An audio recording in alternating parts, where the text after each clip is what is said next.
Shalom, Bapak Ibu yang terkasih di dalam Tuhan kita Yesus Kristus. Selamat pagi. Sungguh bersyukur pada hari ini kita boleh diberi kesempatan untuk beribadah. Walaupun saat ini kita beribadah secara online dan live streaming, dan ada beberapa jemaat juga yang bisa hadir di dalam gereja kita pada pagi hari ini. Mari Bapak Ibu yang terkasih, saat ini kita masuk di dalam ibadah dengan ucapan syukur. Karena janji Tuhan dan kepastian keselamatan bagi orang percaya. Kita mau berdiam diri, memohon kepada Tuhan untuk menyucikan hati kita. Masuk dengan teduh, memandang salibnya, dan menyadari akan kehadiran Tuhan. Dan saat ini dengan kerendahan hati, saya mengundang Bapak Ibu jemaat sekalian untuk bangkit berdiri. Dan mari kita mengambil waktu teduh sejenak di hadapan Tuhan.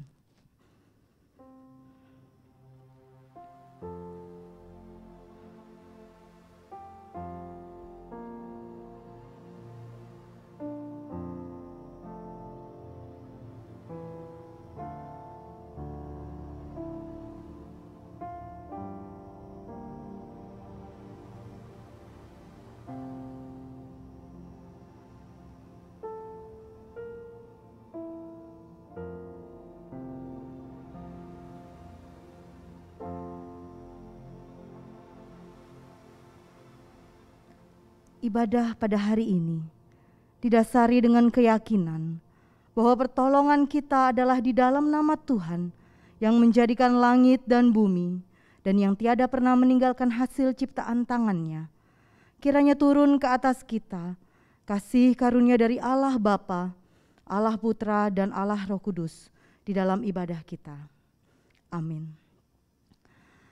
Bersyukurlah kepada Tuhan, serukanlah namanya. Perkenalkanlah perbuatannya di antara bangsa-bangsa. Bernyanyilah baginya, bermazmurlah baginya. Percakapkanlah segala perbuatannya yang ajaib. Mazmur 105 ayat yang pertama sampai yang kedua yang akan melandasi ibadah kita pada pagi hari ini.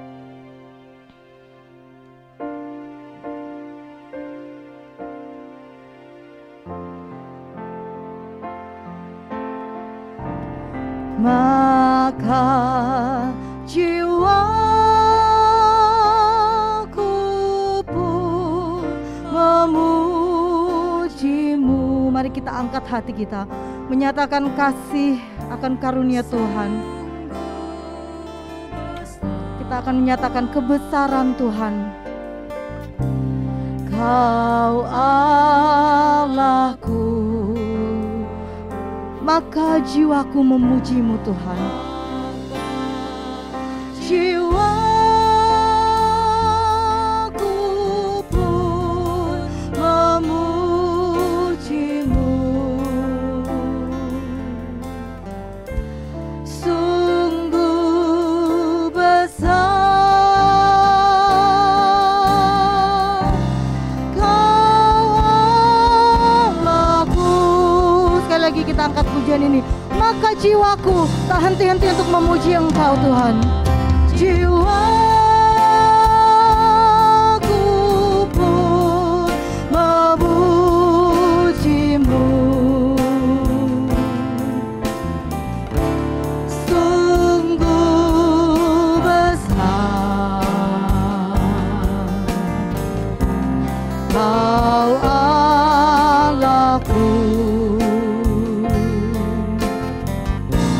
Maka jiwaku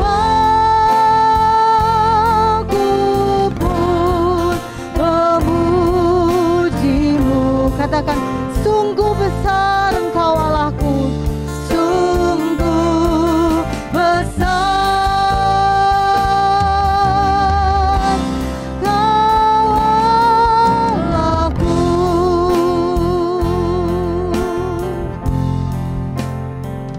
Bila ku lihat bintang gemerlapan dan bunyi guru riuhku dengar, ya Tuhanku, tak putus aku heran melihat ciptaanmu yang besar.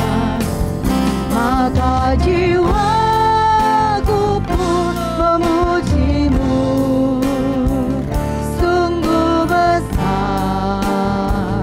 Kau Allahku. Maka jiwaku pun memujimu, sungguh besar Kau Allahku.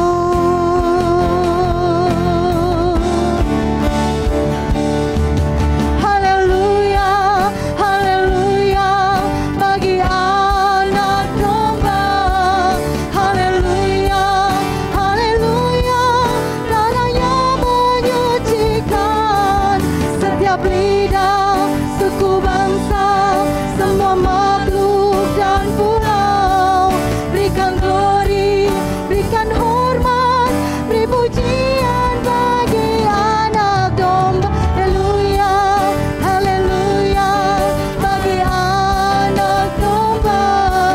Haleluya, haleluya darahnya menyucikan setiap lidah, suku, bangsa, setiap makhluk dan pulau. Berikan hormat, beri pujian bagi haleluya, haleluya bagi anak domba. Haleluya, haleluya darahnya menyucikan setiap lidah, suku, bangsa, semua makhluk dan pulau. Berikan glory, berikan hormat, beri pujian bagi anak domba. Mari Bapak Ibu yang terkasih, kita mau berdiam diri di hadapan Tuhan. Biar musik tetap terus mengalir. Kita mau mengakui segala dosa, segala pelanggaran kita di hadapannya. Dia yang sudah menyucikan, Dia yang sungguh besar, Dia yang sudah turun untuk menjadi sama seperti kita. Dia merelakan segala-galanya. Semua karena siapa? Semua karena Dia mengasihi kita. Orang-orang yang dipilih Tuhan, orang-orang yang dikasihi Tuhan. Saya beri kesempatan Bapak Ibu untuk boleh berdiam diri mengakui segala dosa pelanggaran.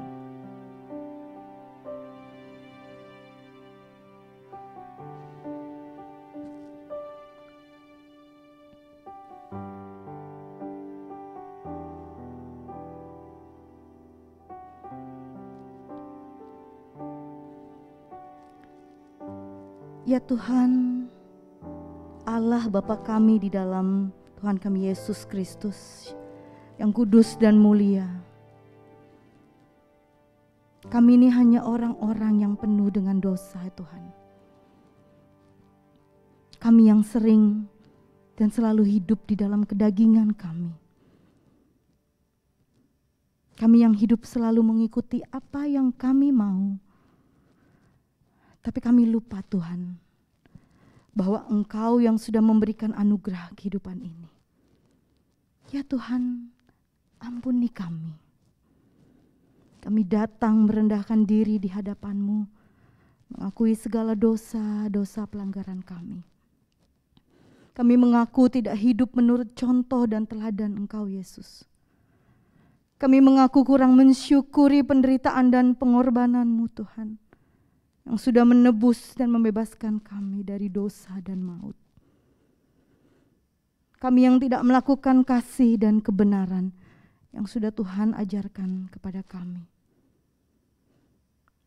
Kasihanilah dan ampunilah umat-Mu ya Tuhan. Bangkitkanlah kami kembali oleh karena kasih dan pengampunan-Mu.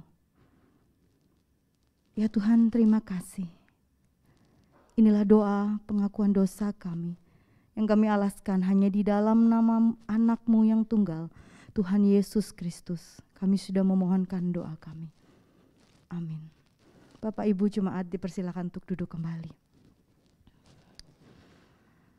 Berbahagialah kita yang telah memohon pengampunan dosa kepada Allah.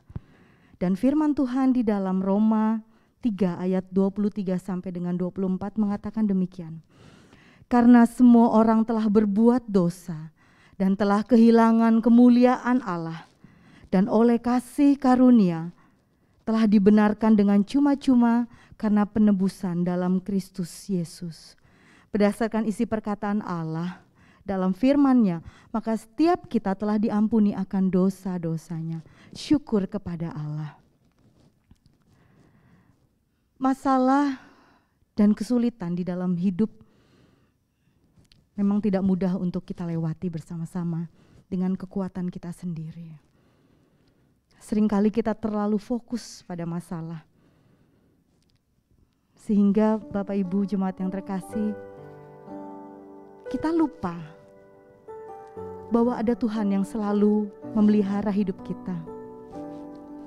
Mari Bapak Ibu yang terkasih, kita percayakan hidup kita hanya di tangan Tuhan. Ku percaya janji-Mu Tuhan, janji-Mu yang nyata bagiku.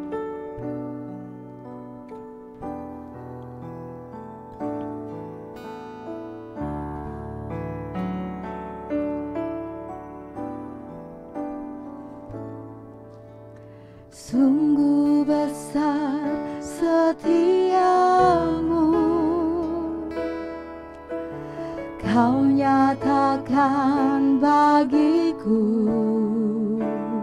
Mari kita katakan, Engkau adalah Bapa, Bapa yang selalu mengerti apa isi hati kita.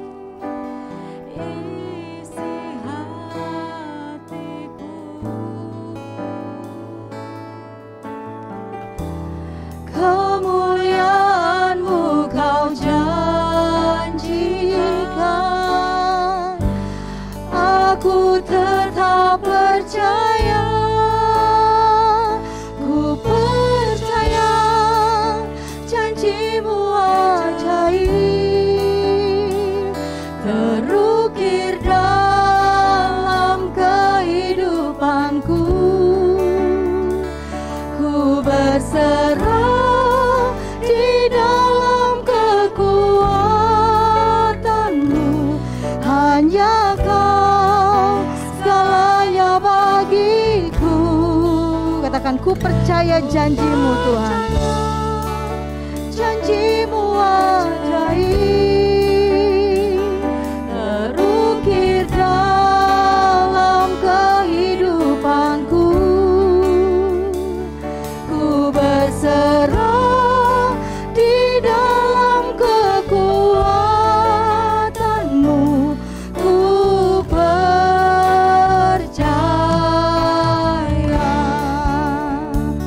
Mari kita naikkan pujian ini sekali lagi. Sungguh besar setiamu, sungguh besar setiamu, Kau nyatakan bagiku. Kau Bapa yang selalu mengerti isi hatiku. Kemuliaan-Mu Kau janjikan, aku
Sungguh satu pujian yang begitu indah. Bapak Ibu yang terkasih, mari kita percaya bahwa janji Tuhan itu tidak akan pernah tidak baik untuk hidup kita. Percayalah. Dan sebagai orang-orang yang telah diampuni dosa-dosanya dan telah menerima kasih karunia dari Allah, marilah kita hidup sesuai dengan firman Tuhan dan dengarkanlah petunjuk hidup baru sebagaimana yang tertulis di dalam kitab Mazmur 31 ayat yang ke-25. Kuatkanlah dan teguhkanlah hatimu, hai semua orang yang berharap kepada Tuhan. Berharaplah selalu kepada Tuhan, karena Allah tidak mengecewakan kita. Dan rencana Tuhan buat kita adalah indah, rencana yang sungguh-sungguh indah. Asalkan kita hidup terus mempercayakannya kepada Tuhan. Dan sambil kita mempersiapkan hati kita untuk mendengarkan akan berita firman Tuhan. Mari kita pujikan pujian Tangan Tuhan.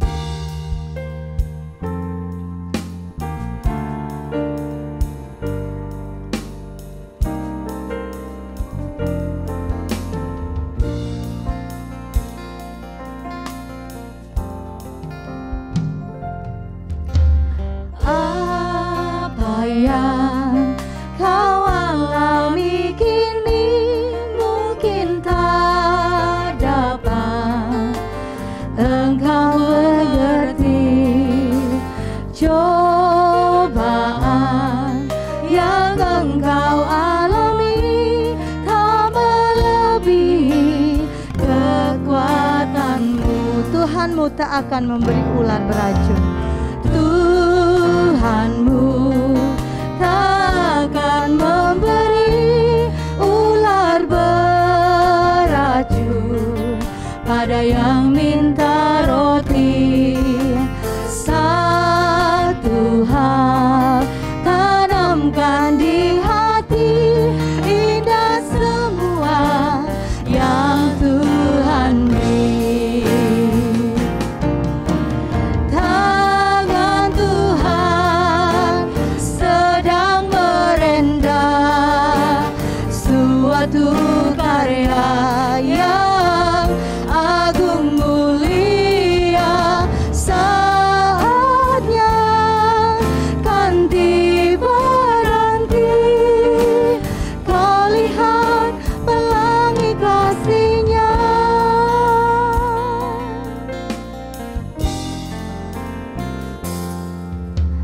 Apa yang kau alami kini mungkin tak dapat engkau mengerti. Cobaan yang engkau alami tak melebihi kekuatanmu. Tuhanmu tak akan memberi ular beracun pada yang minta roti. Satu hal tanamkan di hati, indah semua yang Tuhan beri. Tangan Tuhan sedang merendah suatu karya yang agung mulia. Saatnya kan tiba nanti, kau lihat pelangi kasih-Nya. Tangan Tuhan. Untuk pendeta Rudi saya persilakan. Suatu karya yang agung mulia. Saatnya kan tiba Kau lihat pelangi kasih-Nya. Kau lihat pelangi kasih-Nya. Kau lihat pelangi kasih-Nya. Saudara, mari kita tundukkan kepala kita akan berdoa bersama. Bapa di dalam surga, terima kasih, kami bersyukur Pada pagi hari ini Tuhan, dimanapun kami berada, kami rindu, kami mau belajar bersama-sama kebenaran firman-Mu.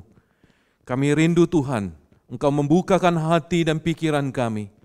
Berikan kami hati yang mau menerima untuk belajar bersama-sama akan kebenaran firman-Mu. Sebab itu Tuhan, pada pagi hari ini biarlah Roh Kudus yang menolong kami. Roh Kudus yang membukakan hati dan pikiran kami untuk kami mau belajar bersama-sama.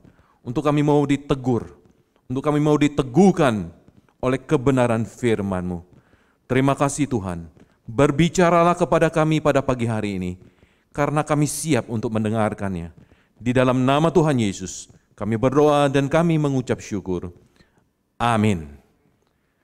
Baik, shalom, Bapak Ibu, jemaat yang terkasih di dalam Tuhan, saudara dimanapun saudara berada yang mengikuti, baik live streaming maupun saudara berada di tempat ini, mari kita akan sama-sama kita belajar bersama-sama kebenaran firman Tuhan pada pagi hari ini, saudara.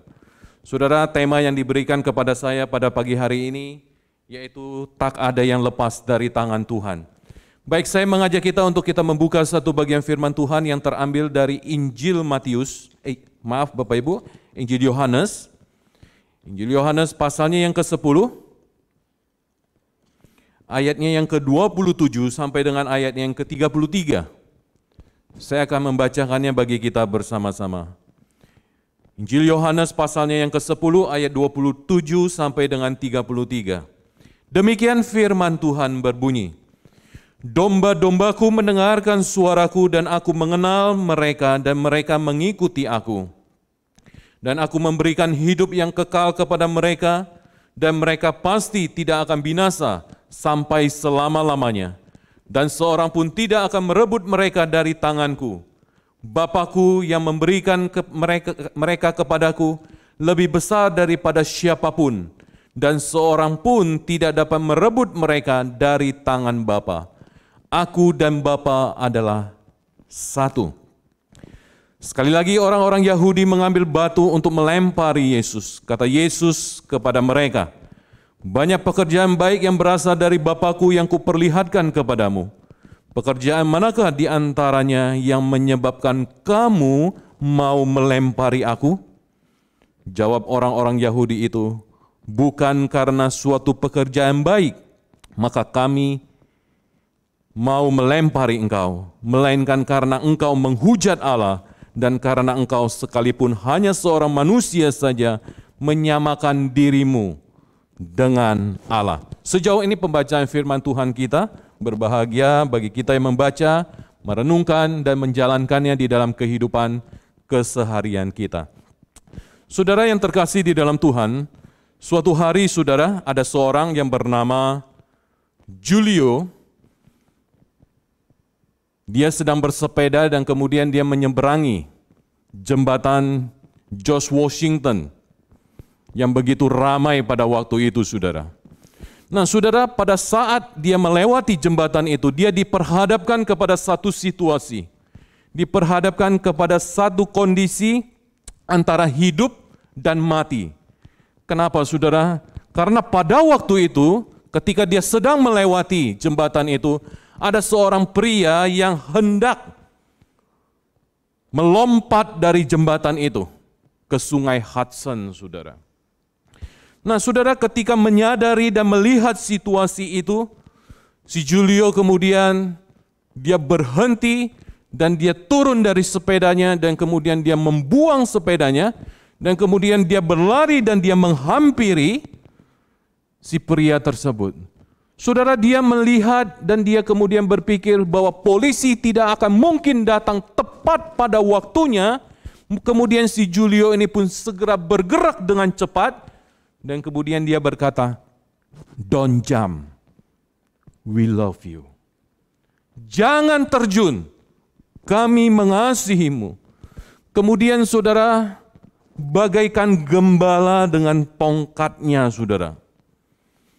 Dia menghampiri si pria itu, dan kemudian dia membekap badan laki-laki yang putus asa itu, dan kemudian dia membawanya turun, dan dia menyelamatkannya, saudara. Tentu saudara, dengan bantuan orang-orang yang lewat di sekitar situ pada waktu itu. Saudara, apa yang terjadi kemudian? Sekalipun si pria ini sudah selamat saudara, tetapi si Julio ini tidak melepaskan dia begitu saja. Si Julio ini tetap saudara, mendampingi, memegang dia. Dan kemudian menenangkan dia dan mendudukkan dia di sebuah tempat saudara. Nah saudara yang terkasih di dalam Tuhan, saudara dari cerita ini apa yang bisa kita perhatikan saudara? Saudara dari cerita ini kita belajar saudara pada pagi hari ini.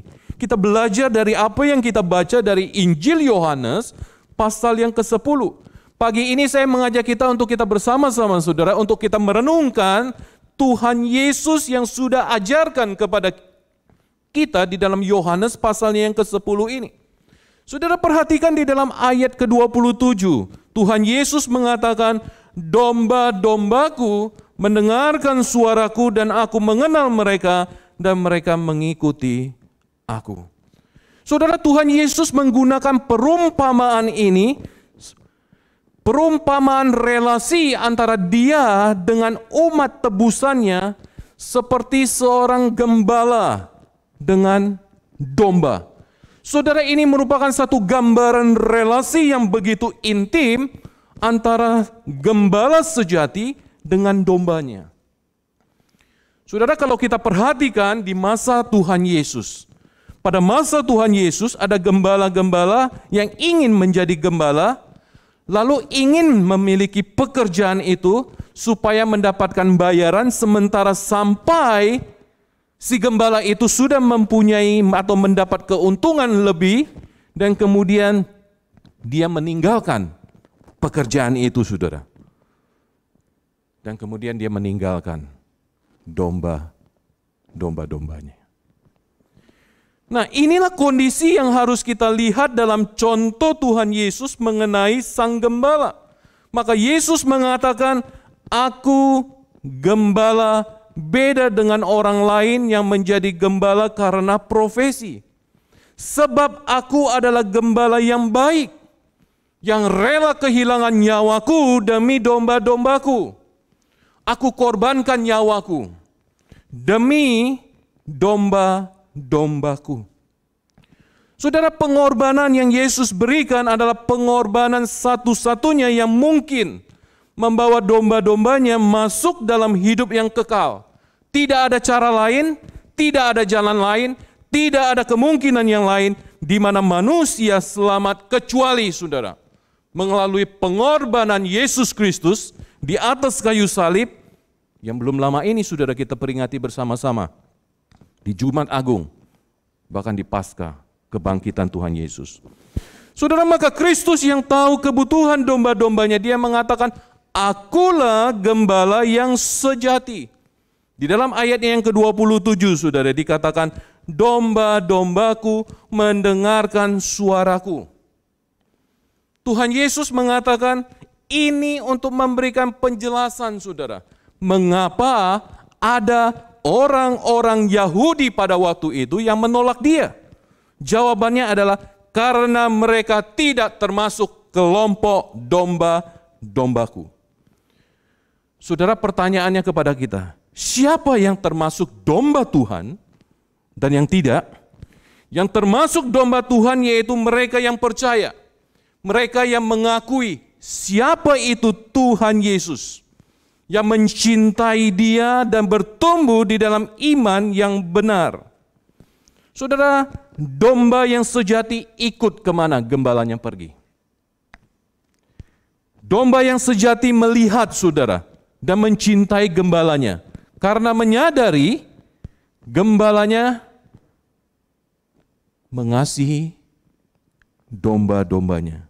Nah, saudara yang terkasih di dalam Tuhan, kalau saudara pernah memperhatikan ketika gembala sedang menggiring domba-dombanya saudara, ketika suara gembalanya dibunyikan, panggil, dombanya kira-kira dengar nggak saudara? Dengar. Dia tahu saudara, oh ini gembala saya, kira-kira seperti itu. Makanya domba-domba itu akan mengikuti kemanapun gembalanya pergi. Maka Yesus mengatakan, domba-dombaku mendengar suaraku. Domba-dombaku mendengar aku. Tuhan Yesus tidak harus tersinggung, saudara, pada waktu itu. Atau merasa rendah diri karena ada orang-orang Yahudi yang pada waktu itu menentang dia. Menentang apa? Menentang pengajaran-pengajaran Tuhan Yesus, bahkan khotbah-khotbahnya, saudara. Saudara, yang menarik ketika kita memperhatikan di dalam firman Tuhan, di dalam Injil, saudara, berapa kali atau lebih banyak mana Yesus mengajar atau Yesus berkhotbah? Orang-orang Yahudi pada waktu itu lebih banyak menentang pengajaran-pengajaran Yesus. Kalau kita perhatikan, tidak kurang lebih 10-an kali, saudara, Yesus berkhotbah. Selebihnya yaitu Yesus mengajar. Orang-orang Yahudi pada waktu itu menentang pengajaran Yesus pada waktu itu. Nah, waktu dia memanggil orang, dia memanggil dengan apa? Ketulusan hati. Dia mengatakan, aku rela mengorbankan nyawaku bagi kamu. Tetapi ketika orang-orang itu tidak datang, apakah Tuhan Yesus perlu atau merasa dan bertanya, mengapa mereka tidak datang? Atau Yesus berkata, mengapa pelayananku gagal? Saudara, mungkin kita juga pernah merasa seperti itu, saudara. Kenapa ketika kita sudah menginjili, kenapa kita sudah memberitakan firman Tuhan, orang tidak mau percaya, saudara? Kita merasa bahwa kita gagal. Tapi di sini Tuhan Yesus dengan terus terang mengatakan, kalian tidak termasuk domba, maka kalian terus mendengar, kalian terus memberikan reaksi melawan, dan kemudian kalian mau membunuh sang gembala. Inilah yang mau kalian lakukan. Maka Tuhan Yesus mengatakan bahwa ada kelompok yang akan dengarkan dia karena domba-domba ini adalah kelompok dia. Dan Tuhan mengatakan dalam ayat 27, saudara, domba-dombaku mendengar suaraku dan aku mengenal mereka. Dan aku mengenal mereka. Nah, saudara, kalimat ini kalimat yang sangat indah. Tuhan Yesus mengenal siapa, saudara, yang akan menerima karunia penebusannya. Penebusan Tuhan Yesus bukan suatu penebusan yang impersonal, yang tidak bersifat pribadi. Dia mati di kayu salib, lalu dia tawarkan, ayo, siapa yang mati mau diselamatkan? Saya tidak kenal kamu, tapi silakan datang untuk mendapatkan berkat ini. Saudara, ini tidak seperti ketika orang melemparkan uang, saudara, dari atas helikopter, lalu orang-orang sama rebutan tanpa dia tahu siapa saya yang ambil uang itu. Tuhan Yesus tidak bagi berkatnya tanpa ada satu relasi, saudara. Hubungan Yesus, sang penebus, dengan yang ditebus, ada satu relasi. Tuhan Yesus mengatakan, aku mengasihi domba-dombaku. Maka saudara, dia mati untuk siapa? Yesus tahu. Dia kenal, saudara, yang untuknya dia rela mati. Itu sebabnya di dalam ayatnya yang ke-11, di dalam Yohanes pasalnya yang ke-10, saudara, dikatakan, aku gembala yang baik. Gembala yang baik, dikatakan apa? Memberikan nyawanya bagi domba-dombanya. Dia kenal, dia tahu siapa domba-dombanya. Saudara, mari kita renungkan bersama-sama, saudara, dengan baik. Saudara, Tuhan Yesus adalah Allah yang menjadi manusia. Waktu dia akan disalib, dia tahu persis untuk siapa dia mati. Dia punya kasih dan pengenalan terhadap siapa yang akan menerima penebusannya, saudara. Dia mati 2000-an tahun yang lalu, tapi kita tahu di dalam kematiannya itu, saya, saudara, kita semua dikasihinya, maka saya dan saudara pun ditebus oleh dia. Saudara dan saya dikasihinya, maka saudara dan saya kita ditebus olehnya. Kristus mati, saudara, dengan pengenalan siapa yang akan mendapatkan penebusan ini. Dan ini hal yang sangat menarik sekali, saudara, luar biasa. Selain di pasalnya yang ke-10, di dalam Yohanes pasal yang ke-17, saudara, Tuhan Yesus mengatakan, untuk domba-domba lain, untuk orang-orang yang akan percaya melalui pemberitaan mereka, untuk mereka juga aku berdoa. Tuhan Yesus mempunyai doa yang sangat personal untuk orang-orang yang percaya pada waktu itu, dan untuk orang-orang percaya pada waktu yang akan datang. Inilah besarnya, saudara, cinta kasih daripada Tuhan. Saudara tidak akan menemukan dimanapun cinta kasih ini, cinta kasih seperti ini, saudara. Karena hanya Dialah yang memberikan nyawanya untuk memberikan hidupnya bagi kita. Nah, kemudian kita perhatikan di ayatnya yang ke-28 dikatakan, dan aku memberikan hidup yang kekal kepada mereka, dan mereka pasti tidak akan binasa sampai selama-lamanya. Bagaimana Yesus memberikan hidup yang kekal? Di dalam pasal yang ke-10, ayat yang ke-11 tadi, saudara. Bagaimana? Dengan menyerahkan nyawanya. Saudara, ini adalah tema kekristenan yang harus kita tahu dan harus kita pahami. Saudara dan saya harus bertumbuh dengan pengertian dalam kekristenan ini bermula dari penebusan. Karena kekristenan tanpa pemahaman akan penebusan Kristus adalah kekristenan yang palsu. Kekristenan tidak hanya menekankan ajaran etika, kekristenan yang mengajarkan kekuatan sendiri untuk memperoleh dan merebut hidup kekal. Ini adalah kekristenan yang palsu, saudara. Tanpa memiliki konsep pemahaman yang benar tentang penebusan dari Kristus. Itulah sebabnya kalau kita kembali back to the Bible, kembali kepada Alkitab, hal utama yang Tuhan Yesus tekankan adalah, aku memberi hidup kekal kepadamu dengan aku memberikan nyawaku kepadamu.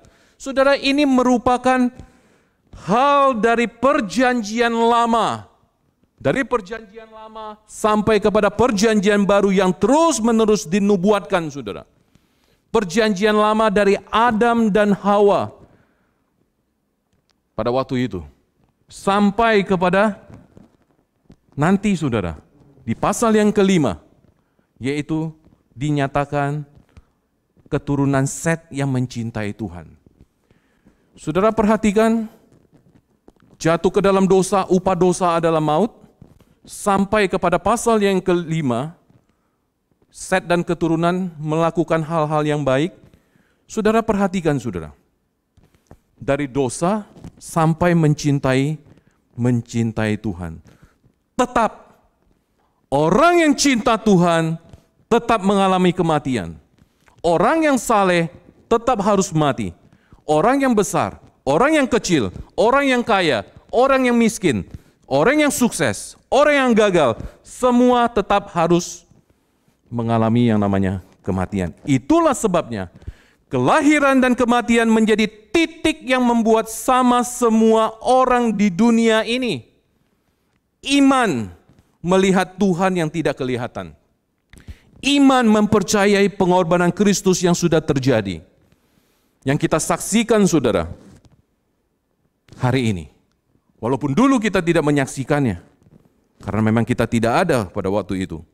Iman mengajarkan kepada kita untuk menerima setiap perkataan pengajaran Tuhan. Untuk kita amini dengan sungguh-sungguh. Jadi apa yang Tuhan nyatakan di dalam firman-Nya, kitab suci ini, saudara, kita terima dengan iman. Dan iman bukan hanya penerimaan terhadap fakta, iman juga adalah keberserahan total kita terhadap fakta yang sudah kita terima. Jadi saudara, itu sebabnya pengertian teologis. Saya mengatakan pengertian teologis bukannya tidak penting, saudara. Pengertian teologis itu penting. Tetapi itu tidak menjamin seseorang hidupnya beres. Sekali lagi, saudara, pengertian teologis itu penting. Tetapi tidak menjamin ketika orang menjalani hidupnya pasti akan beres. Termasuk ketika kita menghadapi ujian, saudara. Ada kemungkinan di tahap awal dalam pengujian yang terjadi di dalam kehidupan kita, mungkin kita akan down, kita akan hancur, saudara. Karena kita tidak sadar bahwa iman adalah pengetahuan yang kita miliki, lalu kepada pengetahuan tentang Allah, dan kita harus merebahkan diri kita, saudara, untuk memahaminya. Nah, saudara, keberserahan kepada pribadi Allah yang agung ini yang namanya trust. Iman mengandung unsur trust, mempercayakan. Apa yang saya percayai, apa yang saya alami, saya percayakan kepada Tuhan. Apa yang harus saya jalani, saya pertanggungjawabkan kepada Tuhan. Saudara, ini menjadi titik yang membuat kita melihat ada sesuatu yang melampaui dunia ini. Sebab Tuhan tidak bisa dinilai. Tuhan ini tidak bisa dilihat berdasarkan cara kita menilai dan kita melihat dunia ini, saudara. Tuhan terlalu besar. Tuhan terlalu sulit bagi kita, saudara, untuk kita pahami sebagai manusia dengan akal dan pikiran kita. Bagaimana mungkin kita adalah ciptaan untuk mau memahami Sang Pencipta kita, saudara. Lalu kalau saya bicara walaupun tidak melihat, dari mana saya percaya, saudara? Saya percaya walaupun saya tidak melihat, dari mana saya percaya? Tentu, saudara, dari kesaksian para saksi. Kesaksian para saksi ditemukan lewat firman Tuhan dan hanya lewat firman Tuhan. Saudara, Tuhan tidak hanya izinkan Yesus Kristus dikenal lewat sumber-sumber lain selain saksi. Maka dari mana saya bisa tahu? Apakah saya tahu Yesus hanya lewat saksi? Tapi semua saksi itu kan sudah mati, saudara. Saksi sudah mati tapi tulisannya masih ada. Itulah kesaksian para saksi yang menyaksikan apa yang dilakukan oleh Yesus. Yang hidup waktu zaman Tuhan Yesus hidup, yang memberitakan apa yang Yesus lakukan. Dan mereka saksikan itu. Seperti yang dikatakan oleh Yohanes, saudara, di akhirnya. Terlalu banyak, masih banyak, saudara, yang tidak tertuliskan, tidak terungkapkan, saudara, apa yang dikerjakan oleh Yesus. Maka di dalam Yohanes, di dalam suratnya 1 Yohanes 1 mengatakan, apa yang kami saksikan dengan mata, yang kami raba dengan tangan tentang firman yang hidup, itulah yang kami beritakan kepadamu. Jadi saudara, kita memiliki kesaksian dari orang-orang yang mendengar apa yang Yesus katakan, yang menyimpan ajarannya, yang mencatat lalu dikumpulkan menjadi satu kisah yang utuh tentang kehidupan Kristus. Itulah yang kita dapatkan, saudara, hari ini, saudara. Maka siapa yang menjadi domba Tuhan, dia tahu ada Allah yang menyatakan panggilannya bagi domba-dombanya. Ada Allah yang mengutus Kristus untuk hadir di tengah-tengah dunia ini, untuk mengambil domba-dombanya, untuk mengumpulkannya semua menjadi satu kelompok, satu kawanan di dalam pimpinan seorang gembala yang rela menyerahkan hidupnya, yang rela menyerahkan nyawanya. Kristus rela menyerahkan nyawa bagi kita. Karena dia tahu itu yang kita perlukan. Saudara, kita sudah hidup di dalam dosa. Kita sudah berada di dalam murka Allah.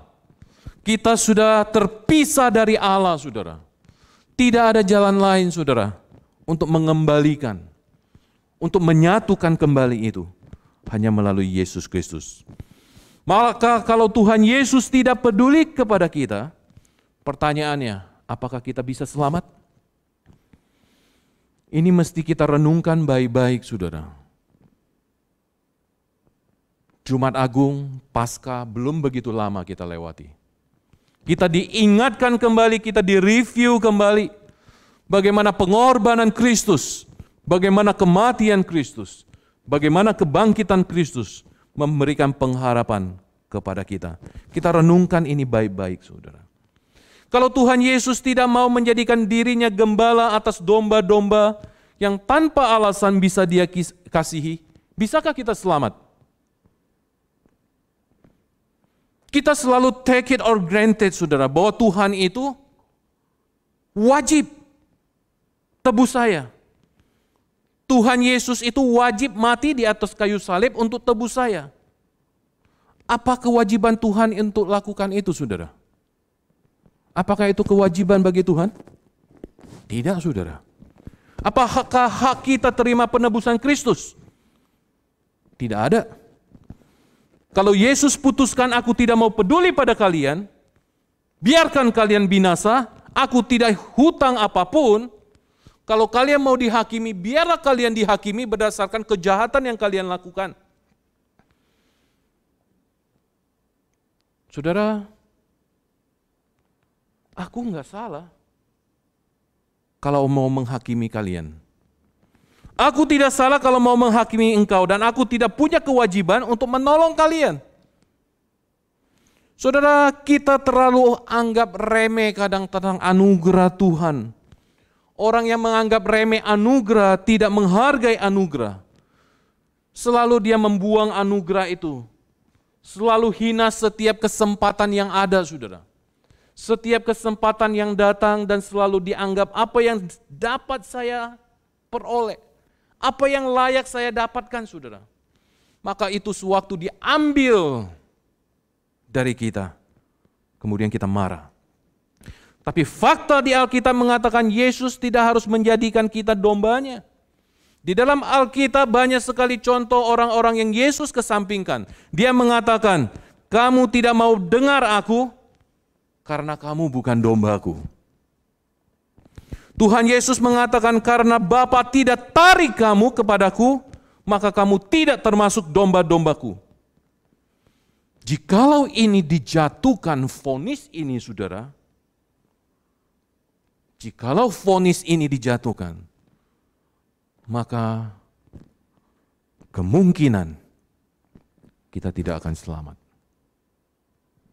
Tidak ada satupun manusia yang selamat.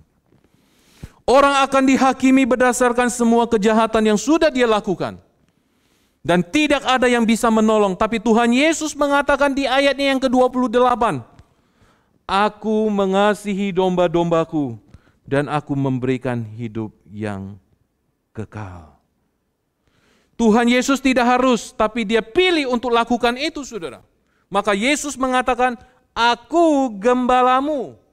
Aku kenal siapa engkau, dan aku menyerahkan nyawaku bagi kamu. Saudara, ini ayat yang luar biasa. Ayat ke-28, aku memberikan hidup yang kekal kepada mereka.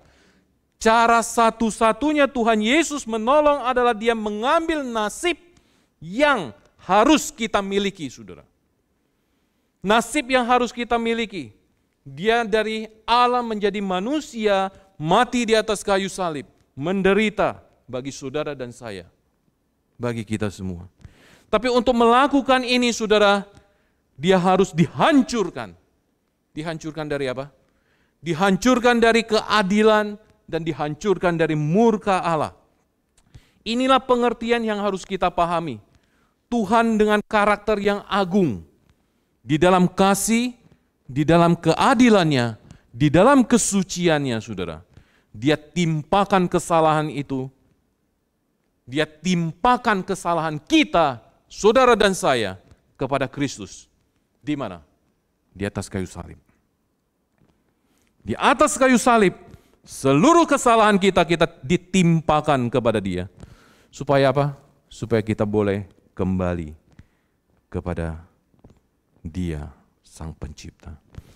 Dengan demikian kita sudah tidak lagi dihukum, saudara. Bahkan di dalam surat Roma, Paulus mengatakan, tidak ada penghukuman bagi orang-orang yang berada di dalam Kristus. Siapa yang dihukum lagi? Apakah Bapa yang menghukum? Bapa sudah menghukum di dalam Kristus. Murka Allah sudah dicurahkan di dalam Kristus. Sudah habis, saudara. Murka apa lagi, saudara? cawan Tuhan sudah mau ditimpakan kepada kita, sudah habis. Ditimpakan kepada Kristus. Semuanya saudara, totally ditimpakan kepada Kristus. Maka setiap orang yang sudah berada di dalam Kristus tidak lagi berbagian di dalam murka Tuhan. Kenapa? Karena sudah dicurahkan kepada Kristus. Saudara, inilah pengertian kekristenan yang sejati. Kristus menanggung seluruh murka yang Tuhan mau berikan kepada domba-dombanya. Kristus menanggung segala kesalahan dosa yang mau ditimpakan kepada saudara dan ditimpakan kepada saya, saudara. Seolah-olah mau mengatakan, aku mengasihi domba-domba itu. Aku tidak mau mereka berjalan ke pembantaian, saudara. Tapi yang Kristus kasihi adalah domba-domba yang jahat. Kalau kita pakai istilah domba, domba itu kan makhluk yang dalam tanda kutip saudara, dibilang bodoh-bodoh gitu loh. Iya kan? Tidak bersalah, lucu, yang datang kemudian bisa dibelai-belai. Jangan lupa kita dianggap domba, tapi kita bukan domba, kita punya mulut seperti ular kalau kata Alkitab. Kita punya lidah yang membakar seperti kata Alkitab. Kita punya sifat yang jahat seperti serigala yang dikatakan oleh seorang sastrawan Romawi yaitu Plautus. Plautus di dalam karyanya Asinaria, saudara. Dia mengatakan lupus est homo homini. Saudara tahu artinya? Manusia adalah serigala bagi manusia lain. Jadi saudara, pertanyaannya, apakah saudara dan saya itu domba? Domba yang seperti apa, saudara? Apakah domba yang bisa menggigit satu dengan yang lain? Apakah domba yang bisa memakan domba satu yang lain? Apakah domba seperti itu yang bisa dikatakan itu adalah domba? Jikalau kita mau mengingat, saudara, kehidupan kita, kita yang dulu, yang mungkin sekarang masih kita jalani, kita tahu persis, saudara, bagaimana dengan kehidupan kita. Pertanyaannya, apakah kita cocok seperti domba? Apakah seperti domba yang seperti itu? Saya yakin, saudara, domba binatang yang tidak cocok untuk menggambarkan sifat dosa yang ada di dalam diri kita. Tapi inilah keunikan Kristus. Keunikan Kristus, dia melihat kita dalam status setelah kita diselamatkan. Ketika dia disempurnakan, saudara. Bahkan di dalam ayat 29 Yesus mengatakan bahwa Bapa akan menarik domba-dombanya kepada Dia lebih besar daripada siapapun, dan seorang pun tidak ada yang bisa merebut mereka dari tangan Bapa. Yesus waktu mengambil kita dari penghakiman Allah, Yesus tidak sedang berantem dan bertengkar dan berkelahi dengan Bapa, saudara. Tidak, saudara. Bukan berarti Bapa ingin menghakimi kita lalu kemudian Yesus mengatakan jangan, lalu Bapa mengatakan harus. Dan kemudian anak mengatakan, tidak, aku akan merebut itu dari kamu. Kita berkelahi kalau perlu. Bukan, saudara. Tapi Yesus mengatakan, yang menghantar domba-domba ini ke pelukanku itu adalah Bapa sendiri. Waktu Yesus mengatakan ini, Bapakku menarik mereka kepadaku, Bapakku memberikan mereka kepadaku. Lalu perhatikan di ayat yang ke-30. Aku dan Bapa adalah satu. Ketika Yesus mengatakan aku dan Bapa adalah satu, saudara, apa yang terjadi dengan Yesus pada waktu itu? Orang-orang Yahudi berusaha melempari dia. Orang Yahudi berusaha melempari dia, mengambil batu ke Tuhan Yesus. Karena itu perkataan, yaitu menyamakan antara Yesus dengan Allah. Yesus dan Bapa adalah satu. Kemudian mereka mengambil batu dan kemudian mereka ingin melempar Yesus. Tidak ada seorang pun yang melempar Yesus pada waktu itu, saudara. Kenapa? Karena waktunya belum tiba. Kemudian Yesus membela diri, dia mengatakan apa? Yesus masih beri kesempatan kepada mereka mengatakan, kamu lempar aku, apa alasannya? Apa alasan kamu melempar aku? Saudara, mungkin kita tidak habis pikir mengapa begitu banyak pada waktu itu orang-orang Yahudi ahli-ahli Taurat yang begitu sekali membenci kepada Yesus. Saudara, ayat 33 mengatakan, dan kita menemukan fakta, orang yang menolak akan tetap menolak. Bukti apapun yang diberikan tetap akan ditolak. Sedangkan para domba yang sejati akan menerima dia karena Tuhan beranugerah kepada kita. Dan perlu kita ingat baik-baik saudara, siapa yang menjadi dombanya itu akan menjadi satu kawanan yang dikasihi oleh Kristus. Saudara, Kristus mengasihi saudara dan mengasihi saya. Saudara, ini menjadi motivasi dia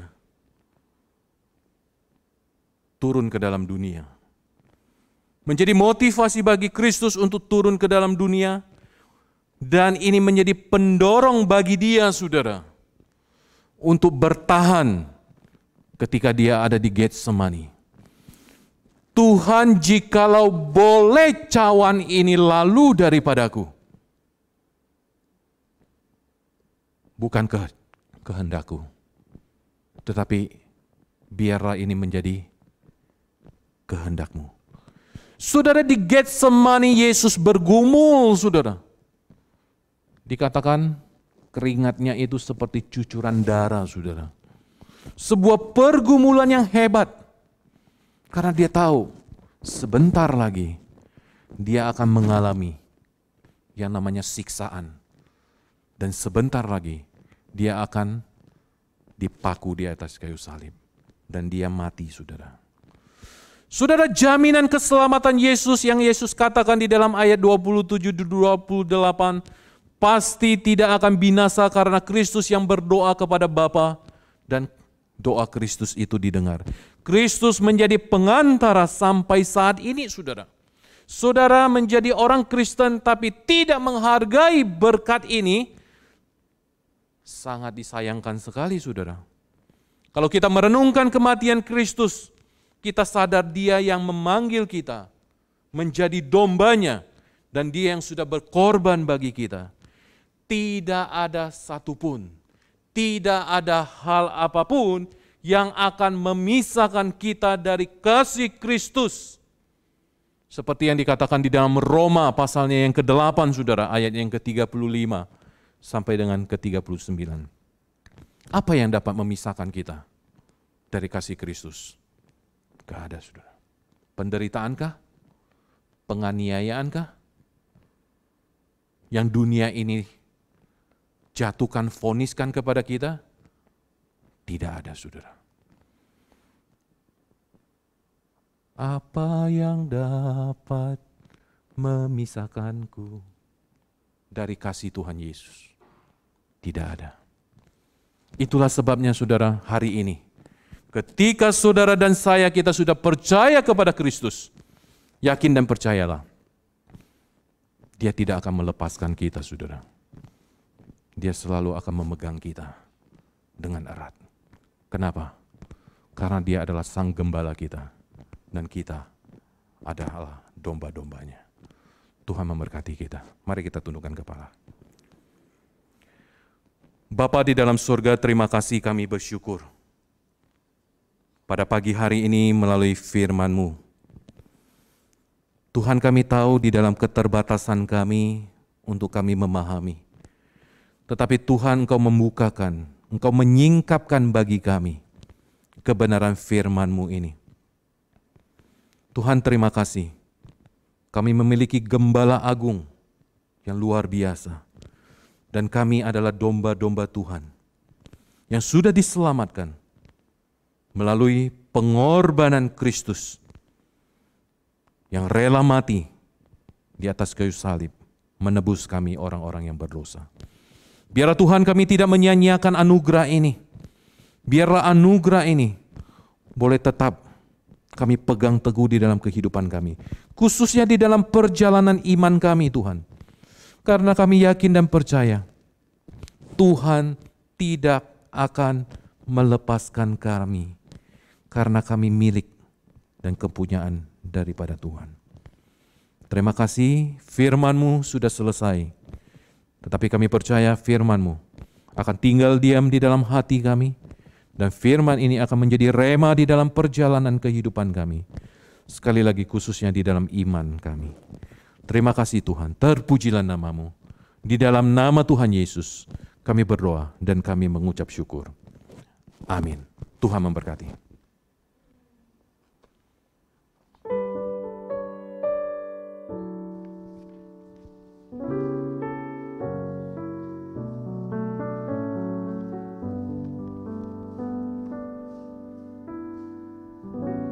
Terima kasih untuk firman Tuhan yang diberitakan oleh hambanya, Pendeta Rudi. Biar kiranya firman yang diberitakan ini boleh menjadi kekuatan dan kesaksian buat kita semua.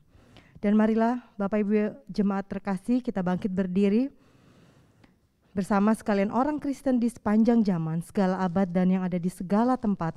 Kita mengikrarkan iman kita sesuai dengan pengakuan iman rasuli. Pengakuan iman rasuli. Aku percaya kepada Allah, Bapa yang Maha Kuasa, Khalik langit dan bumi, dan kepada Yesus Kristus, Anaknya yang tunggal Tuhan kita, yang dikandung dari Roh Kudus, lahir dari anak darah Maria, yang menderita sengsara di bawah pemerintahan Pontius Pilatus, disalibkan, mati dan dikuburkan, turun ke dalam kerajaan maut, pada hari yang ketiga, bangkit pula dari antara orang mati, naik ke surga, duduk di sebelah kanan Allah, Bapa yang Maha Kuasa, dan dari sana Ia akan datang untuk menghakimi orang yang hidup dan yang mati. Aku percaya kepada Roh Kudus, gereja yang kudus dan am, persekutuan orang kudus, pengampunan dosa, kebangkitan tubuh, dan hidup yang kekal. Amin. Bapak Ibu jemaat dipersilakan untuk duduk kembali. Mari kita mengucap syukur kepada Tuhan dengan memberikan persembahan kepada Tuhan. Bapak Ibu jemaat sekalian yang berada di rumah bisa memberikan persembahan melalui rekening gereja yang tertera. Untuk Bapak Ibu dan jemaat yang ada di gereja, yang ibadah bersama-sama di gereja, jemaat persembahan dapat diberikan setelah ibadah selesai. Mari kita rasakan kebaikan Tuhan yang tidak berkesudahan di dalam hidup kita. Kita pujikan pujian, kecaplah dan lihatlah betapa baiknya Tuhan itu.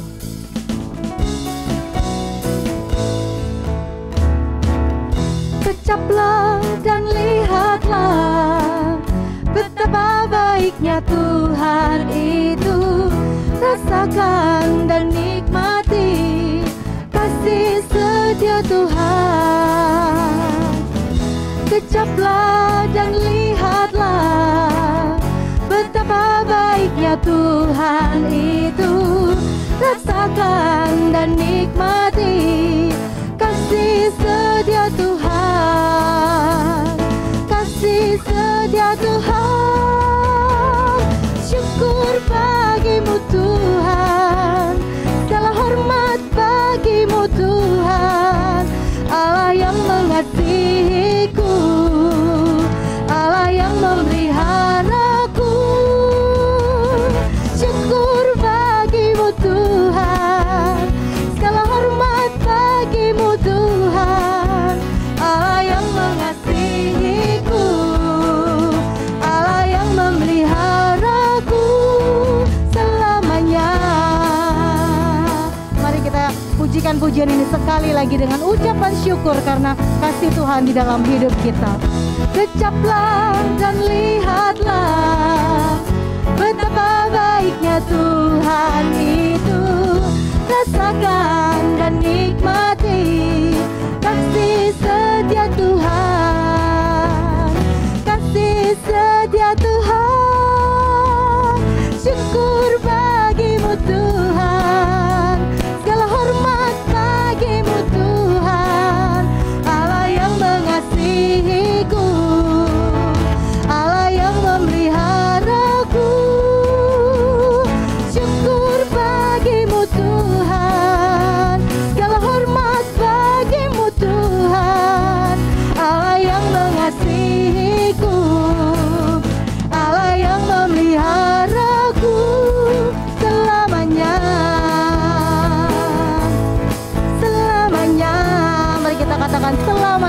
kekasihku selamanya.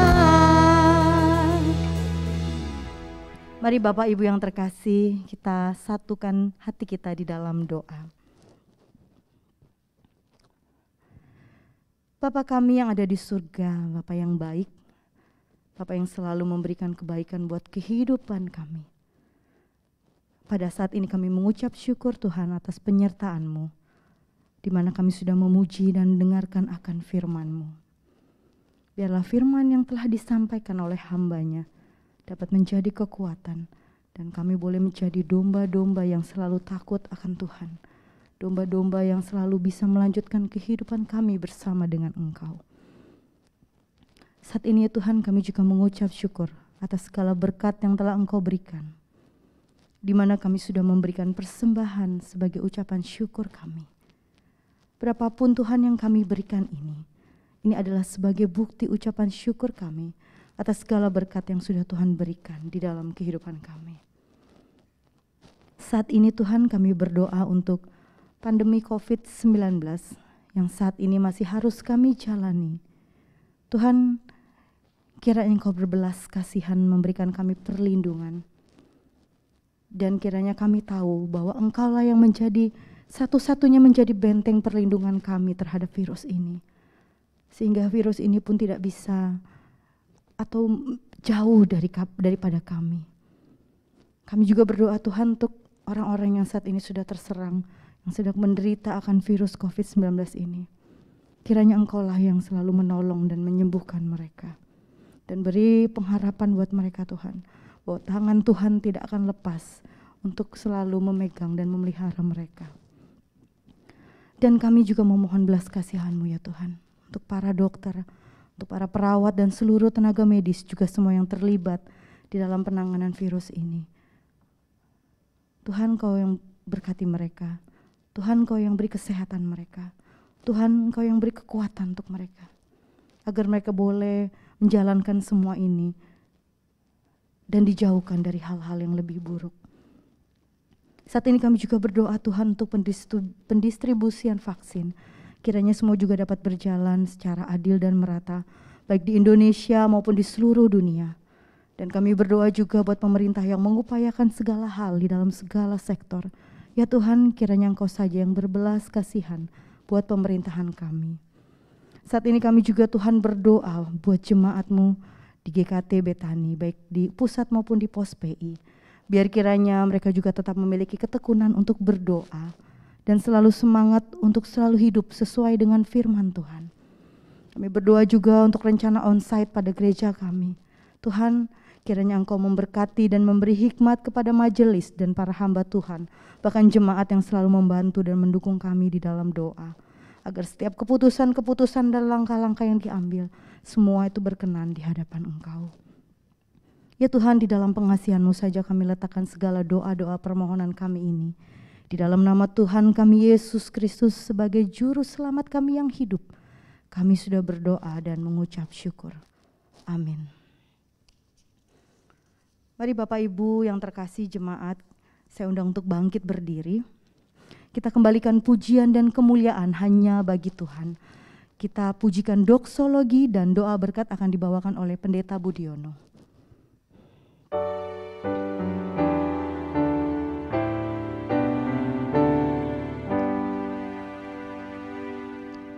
Puji Allah Bapa Putra, puji Allah Roh Kudus, ketiganya yang esa.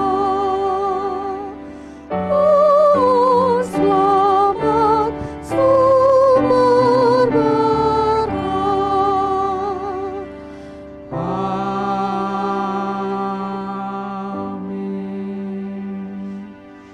Bapak Ibu dan Saudara yang dikasihi oleh Tuhan, mari kita mengarahkan hati pikiran kita kepada Allah kita yang kita sembah, yaitu Allah Tritunggal, dan terimalah berkat Tuhan. Damai sejahtera dan cinta kasih daripada Allah Bapa yang melampaui segala akal, kasih karunia daripada Tuhan kita Yesus Kristus, Allah yang datang ke dalam dunia ini karena kasih-Nya kepada kita, yang sudah mati di atas kayu salib untuk menebus dosa dan menanggung hukuman dosa bagi kita, yang bangkit dari antara orang mati, yang menang, yang selama-lamanya menang dan yang selalu menang, bahkan yang tidak pernah melepaskan bagi domba-dombanya yang percaya dan mengikut Dia sampai selama-lamanya. Kasih karunia dan penyertaan serta penghiburan daripada Allah Roh Kudus kiranya terus menguasai, memimpin, dan mengarahkan akan kehidupan Bapak Ibu Saudara sekalian mulai dari saat ini sampai Maranatha, Tuhan Yesus datang yang kedua kalinya. Amin. Amin.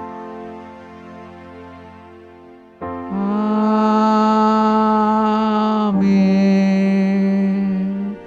Amin.